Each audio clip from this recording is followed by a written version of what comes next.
Hi everyone, welcome back to my channel. On today's tutorial I'm going to be showing you how to use the bold text on your X app or your Twitter application. Now the first thing you need to do is to be on the X app.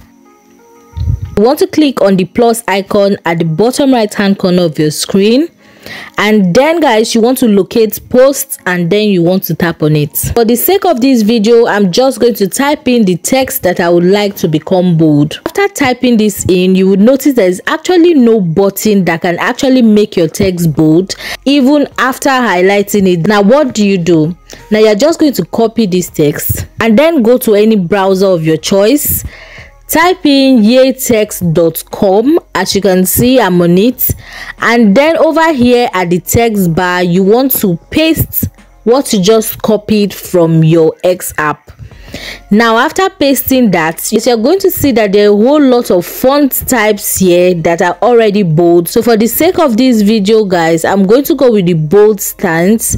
So you just want to copy, and then guys, I'm going to head back to my X app and I'm going to paste that. Now can you see the difference between the two texts?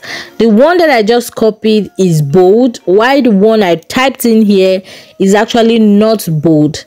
Now this is exactly how to use bold text on your X app. Now if you found this video helpful, you want to click on the subscribe button to subscribe to this YouTube channel for more videos like this. Now I'll see you in my next video. Bye.